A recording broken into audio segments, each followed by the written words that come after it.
Hello കൂട്ടുകാരെ, എല്ലാവർക്കും പുതിയൊരു വീഡിയോയിലേക്ക് സ്വാഗതം. എല്ലാവരും സുഖമായിട്ടും സന്തോഷത്തോടെയും ആരോഗ്യത്തോടെയും ഇരിക്കുന്നെന്ന് വിചാരിക്കുന്നു. ഇന്ന് നമ്മൾ സംസാരിക്കാൻ പോകുന്നത് ശരിയായിട്ടുള്ള പ്രസവ വേദന നമുക്ക് എങ്ങനെ തിരിച്ചറിയാം എന്നതിനെ പറ്റിയിട്ടാണ്. ഒരു ഗർഭിണിക്ക് 7-8 മാസം മുതൽ തന്നെ വയറ് കുളുത്തിപ്പിടുത്തവും മുതുകുവേദനയൊക്കെ ഉണ്ടായി തുടങ്ങും. അപ്പോൾ പലപ്പോഴും എല്ലാവർക്കും ടെൻഷനാണ്, ഇതാണോ പ്രസവ വേദനയുടെ തുടക്കം, ഇങ്ങനെയാണോ പ്രസവത്തിന് മുമ്പ് ഇങ്ങനെ ഇടയ്ക്കൊക്കെ വന്നു പോകുന്ന വേദന നമ്മൾ എങ്ങനെ തിരിച്ചറിയും, അതായത് ട്രൂ ലേബർ പെയിനും ഫോൾസ് ലേബർ പെയിനും നമ്മൾ എങ്ങനെ തിരിച്ചറിയും എന്നതിനെ പറ്റിയിട്ടാണ് നമ്മൾ ഇന്നത്തെ വീഡിയോയിൽ സംസാരിക്കാൻ പോകുന്നത്. ഒരു സ്ത്രീയിൽ അവരുടെ അവസാന ആർത്തവത്തിൻ്റെ ആദ്യ ദിവസം മുതൽ നോക്കുകയാണെങ്കിൽ 280 ദിവസമാണ് ഗർഭകാലയളവ് എന്ന് പറയുന്നത്. അതായത് ഈ കാലയളവിൽ ഗർഭത്തിൻ്റെ ഉള്ളിൽ സുരക്ഷിതമായിട്ട് വളർന്നു വന്നിരുന്ന കുഞ്ഞ് പുറം ലോകത്തേക്ക് വരികയാണ്. അപ്പോൾ ഇങ്ങനെ കുഞ്ഞ് പുറം ലോകത്തേക്ക് വരുമ്പോൾ ഗർഭപാത്രത്തിലെ മാംസപേശികൾ കൺട്രാക്റ്റ് ചെയ്യും, റിലാക്സ് ചെയ്യും, വീണ്ടും കൺട്രാക്റ്റ് ചെയ്യും, വീണ്ടും റിലാക്സ് ചെയ്യും. അങ്ങനെയാണ് കുഞ്ഞിനെ പുറത്തേക്ക് വിടുന്നത്. ഈ പ്രക്രിയയാണ് നമ്മൾ പ്രസവം എന്ന് പറയുന്നത്. അപ്പോൾ ഇങ്ങനെ ഈ ഗർഭപാത്രത്തിൻ്റെ പേശികളിൽ ഉണ്ടാകുന്ന കൺട്രാക്ഷനും റിലാക്സേഷനും മൂലം അമ്മയ്ക്ക് വേദന അനുഭവപ്പെടുന്നുണ്ട്. അപ്പോൾ ഈ വേദനയാണ് നമ്മൾ പ്രസവ വേദന അല്ലെങ്കിൽ ഡെലിവറി പെയിൻ, ലേബർ പെയിൻ എന്ന് പറയുന്നത്. സ്ത്രീകൾക്ക് ഒരു 7-8 മാസം മുതൽ തന്നെ ഈ ഒരു നടുവേദനയും അതുപോലെ തന്നെ വയറുവേദനയും ചുരുങ്ങൽ പോലെയൊക്കെ നമുക്ക് തോന്നും.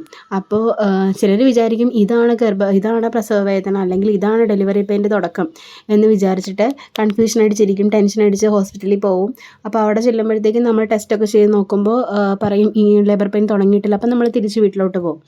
അപ്പോൾ ഇങ്ങനെ ഒട്ടുമിക്ക ആളുകൾക്കും സംഭവിക്കാറുണ്ട്.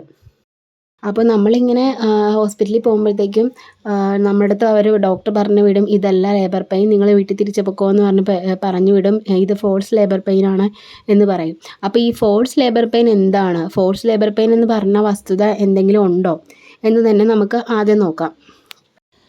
ഒരു സ്ത്രീയിൽ അവരുടെ ഗർഭത്തിൻ്റെ കാലയളവ് എന്ന് പറയുന്നത് 280 ദിവസമാണ്. അതായത് അവസാന ആർത്തവത്തിൻ്റെ ആദ്യ ദിവസം മുതലാണ് നമ്മൾ കണക്കാക്കുന്നതെങ്കിൽ ഈ കാലയളവിൽ ഗർഭപാത്രത്തിൻ്റെ ഉള്ളിൽ സുരക്ഷിതമായിട്ട് വളർന്നു വന്നുകൊണ്ടിരുന്ന കുഞ്ഞ് പെട്ടെന്ന് പുറം ലോകത്തേക്ക് വരികയാണ്. അപ്പോൾ അങ്ങനെ പുറം ലോകത്തേക്ക് വരുമ്പോൾ ഗർഭപാത്രത്തിലെ മാംസപേശികൾ കൺട്രാക്റ്റ് ചെയ്യും, റിലാക്സ് ചെയ്യുകയും, കൺട്രാക്റ്റ് ചെയ്യും, റിലാക്സ് ചെയ്യുകയും ചെയ്യും. അങ്ങനെയാണ് കുഞ്ഞിനെ പുറത്തേക്ക് വിടുന്നത്. ഈ പ്രക്രിയയാണ് നമ്മൾ പ്രസവം എന്ന് പറയുന്നത്. അപ്പോൾ ഇങ്ങനെ കൺട്രാക്റ്റ് ചെയ്യും, റിലാക്സ് ചെയ്യും ചെയ്യുമ്പോൾ നമ്മുടെ ശരീരത്തിൽ വേദന നമുക്ക് അനുഭവപ്പെടും. അതുകൊണ്ടാണ് ഇതിനെ പ്രസവ വേദന എന്ന് പറയുന്നത്. ഈ ഫോൾസ് ലേബർ പെയിനെ നമ്മൾ ബ്രാക്സ്റ്റൺ ഹിറ്റ്സ് കൺട്രാക്ഷൻ എന്നും പറയും. ഇത് ചിലരിൽ 3rd ട്രൈമസ്റ്റർ പ്രഗ്നൻസിയിൽ, അതായത് നമ്മുടെ 3ാമത്തെ ഘട്ട പ്രഗ്നൻസിയുടെ തുടക്കം മുതൽ തന്നെ അനുഭവപ്പെടും. എന്നാൽ ചിലർക്ക് ഇത് 7 മാസം കഴിഞ്ഞൊക്കെ ആയിരിക്കും അനുഭവപ്പെടുന്നത്. ചിലർക്ക് 4 മാസത്തിൻ്റെ തുടക്കത്തിലും ഇടയ്ക്കിടയ്ക്ക് അനുഭവപ്പെടും. ബ്രാക്സ്റ്റൺ ഹിറ്റ്സ് കൺട്രാക്ഷൻ എന്ന് പറയുന്നത് നമുക്കൊരു വേദന എന്ന രീതിയിലല്ല, നമ്മുടെ വയറിൽ എന്തോ മുറുകുന്ന രീതിയിലാണ് നമുക്ക് അനുഭവപ്പെടുന്നത്. ഇതിങ്ങനെ ഇടയ്ക്കിടയ്ക്ക് വന്നും പോയും നിൽക്കും. എന്നാൽ ചില സാഹചര്യങ്ങളിൽ ഇത് കൂടുതലായിട്ട് വരും. അങ്ങനെ വരുന്ന സാഹചര്യങ്ങൾ എന്തൊക്കെയാണെന്ന് നമുക്ക് നോക്കാം. ഒരുപാട് നമ്മൾ ശക്തിയായിട്ട് ഓക്കാനിക്കുകയും ഛർദ്ദിക്കുകയൊക്കെ ചെയ്യുമ്പോൾ, അതുപോലെ തന്നെ ഈ ഗർഭിണിയായ സ്ത്രീക്ക് ഡീഹൈഡ്രേഷനൊക്കെ ഉണ്ടെങ്കിൽ, കുഞ്ഞ് ശക്തമായിട്ട് അനങ്ങുമ്പോഴോ കൈകാലുകളിട്ടൊക്കെ അടിക്കുമ്പോഴോ ഒക്കെ, അതല്ലാതെ ഹെവി ആയിട്ട് നമ്മൾ എന്തെങ്കിലും വെയിറ്റൊക്കെ എടുക്കുകയാണെങ്കിൽ, പിന്നെ നമ്മൾ എക്സസൈസ് ചെയ്യുവാണെങ്കിൽ, അതുപോലെ തന്നെ നമ്മൾ ഭർത്താവുമായിട്ട് ശാരീരികമായിട്ട് ബന്ധപ്പെടുന്ന സമയത്ത്, അതുപോലെ തന്നെ ഈ ഗർഭിണിയായ സ്ത്രീ എന്തെങ്കിലും മാനസികമായിട്ട് പിരിമുറുക്കം ഒക്കെ അനുഭവിക്കുന്നവരാണെങ്കിൽ, പിന്നെ നമ്മൾ കുറേ ടൈമിൽ മൂത്രം ഇങ്ങനെ പിടിച്ചു വെച്ചിട്ട് നമ്മുടെ മൂത്രസഞ്ചി നിറഞ്ഞു നിൽക്കുന്ന സമയത്ത് നമ്മൾ പോയി മൂത്രം ഒഴിക്കുമ്പോൾ ആ ടൈമിലൊക്കെ അങ്ങനെയൊക്കെയുള്ള സന്ദർഭങ്ങളിൽ നമുക്ക് ഈ കൺട്രാക്ഷൻസ് വരാം. ഇങ്ങനെ ഈ ബ്രാക്സ്റ്റൺ ഹിറ്റ്സ് കൺട്രാക്ഷൻ വന്നിട്ട് വേദന കൂടി അത് പ്രസവ വേദനയായി മാസം തികയാതെ പ്രസവിക്കുമോ അങ്ങനെയൊന്നും ഓർത്താരും ടെൻഷൻ അടിക്കുകയൊന്നും വേണ്ട. അത് നമുക്ക് എന്തെങ്കിലുമൊക്കെ കാരണം കൊണ്ടിട്ട് ഡോക്ടർ നമ്മളോട് റെസ്റ്റ് എടുക്കണം അല്ലെങ്കിൽ നമ്മൾ കുറച്ചുകൂടി ശ്രദ്ധിക്കണം എന്ന് പറഞ്ഞിട്ടുണ്ടെങ്കിൽ ആ കാര്യങ്ങൾ മാത്രം നമ്മൾ ശ്രദ്ധിച്ചാൽ മതി. അതല്ലാതെ ഈ കൺട്രാക്ഷൻസ് അനുഭവപ്പെട്ടത് കൊണ്ട് മാത്രം നമുക്ക് ഉടനെ പ്രസവവേദനയൊന്നും വന്ന് പ്രസവിക്കുകയൊന്നുമില്ല. പ്രത്യേകിച്ച് നമ്മുടെ ഈ ഡെലിവറി അടുക്കുന്ന സമയത്തിന് 1-2 ആഴ്ചകൾക്കോ മാസങ്ങൾക്കോ മുൻപാണെങ്കിലും നമ്മൾ ടെൻഷൻ അടിക്കേണ്ട ആവശ്യമൊന്നുമില്ല. അതുപോലെ തന്നെ ഈ ബ്രാക്സ്റ്റൺ ഹിറ്റ്സ് കൺട്രാക്ഷൻസ് നമുക്ക് ഇടയ്ക്കിടയ്ക്ക് വരികയാണെങ്കിൽ അത് നമുക്ക് വലിയ ബുദ്ധിമുട്ടാണല്ലേ. അപ്പോൾ അത് വരുമ്പോൾ നമ്മൾ അതിനെ എങ്ങനെ പ്രതിരോധിക്കണം എന്ന് നമുക്ക് നോക്കാം. ഒന്നാമത്തേതായിട്ട് നിങ്ങൾക്ക് എന്തെങ്കിലും മാനസികമായിട്ട് സമ്മർദ്ദം നേരിടുന്നവരാണെങ്കിൽ നമുക്ക് ഇങ്ങനെ ഈ ബ്രാക്സിമിക്സ് കൺട്രാക്ഷൻ വന്നു കഴിഞ്ഞാൽ നമ്മൾ കുറച്ച് നേരത്തേക്ക് ആ മൈൻഡൊക്കെ ഒന്ന് റിലാക്സ് ആക്കി വെക്കുക.